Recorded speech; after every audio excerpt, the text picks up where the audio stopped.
Hai semuanya, saya Yani Karmagatri. Pada kesempatan kali ini, kita tidak akan membahas secara mendalam mengenai financial management, tetapi kita akan melihat bagaimana sebagai seorang entrepreneur, kita bisa memahami apa yang dimaksud dengan financial management dan bagaimana financial management ini penting untuk kita kelola. Nah, sebagai pembukaan, kita akan melihat terlebih dahulu dan mencoba memahami apa sih yang sebetulnya dimaksudkan dengan financial management. Secara sederhana, ketika kita membuat sebuah bisnis, tentunya kita memproduksi suatu barang ataupun jasa, dan kemudian kita akan menjualnya kepada konsumen kita. Dari konsumen kita akan mengumpulkan sejumlah uang, di mana uang tersebut yang nantinya akan kita gunakan kembali untuk memulai produksi kita. Dan begitulah seterusnya akan terjadi di dalam suatu bisnis. Nah, financial management ini memastikan bahwa setiap proses tersebut bisa berjalan dengan baik dengan adanya keuangan yang cash atau liquid yang bisa kita gunakan, yang memastikan semua proses tersebut pada siklusnya bisa terlaksana dengan baik, sehingga bisnis kita bisa terus berjalan. Nah, teman-teman, dalam setiap bisnis, pada umumnya memiliki 4 tujuan utama secara finansial. Yang pertama adalah profit, liquid, efisien, dan stabil. Mari kita lihat satu persatu. Baik, teman-teman. Yang pertama di sini adalah profitability. Profitability ini adalah suatu kemampuan dari usaha untuk bisa menghasilkan yang disebut sebagai profit atau laba. Nah, yang kedua di sini ada liquidity. Liquidity ini adalah suatu kemampuan dari bisnis atau usaha untuk bisa memenuhi kebutuhan dari kewajiban-kewajibannya. Yang dimaksud di sini apa? Yaitu kewajiban misalnya terkait dengan kemampuan perusahaan untuk membiayai biaya operasionalnya sehari-hari. Nah, seperti teman-teman tahu, ketika memulai suatu usaha, tentunya kita berharapnya usaha kita ini bisa menghasilkan pemasukan.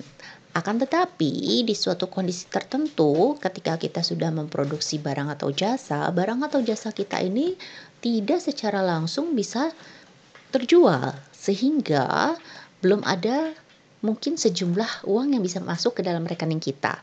Sedangkan produksi harus terus berjalan dan kewajiban-kewajiban pengusaha harus tetap dilakukan.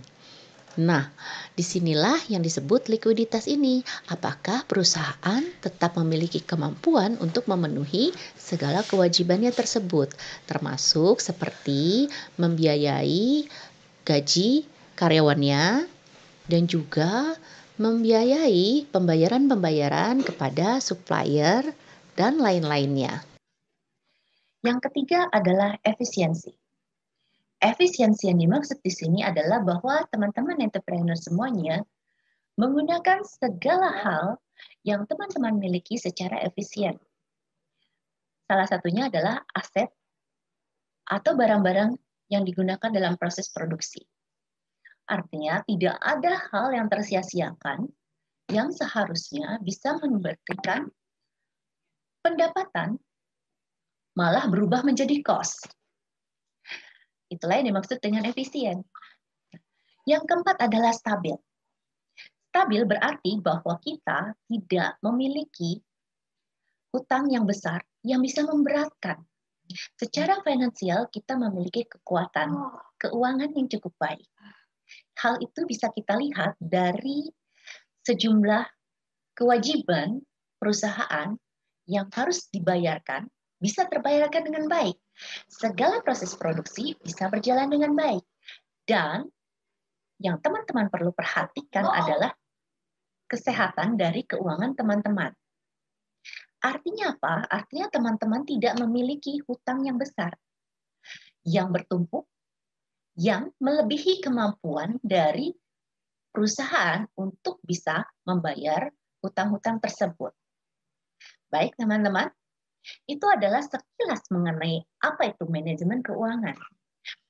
Dan bagaimana hal ini menjadi penting untuk teman-teman perhatikan. Nah, dalam kita menjadi seorang entrepreneur tentunya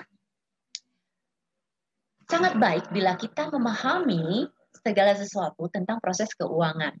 Tapi tentu saja kita sebagai seorang entrepreneur tidak bisa juga terlalu berpaku kepada bagaimana membuat suatu laporan keuangan yang begitu kompleks. Saran saya bagi teman-teman entrepreneur semuanya, lakukanlah pencatatan keuangan sederhana. Mulai dari pendapatan yang didapatkan di dalam setiap bulan atau harian, mingguan, bulanan yang teman-teman miliki.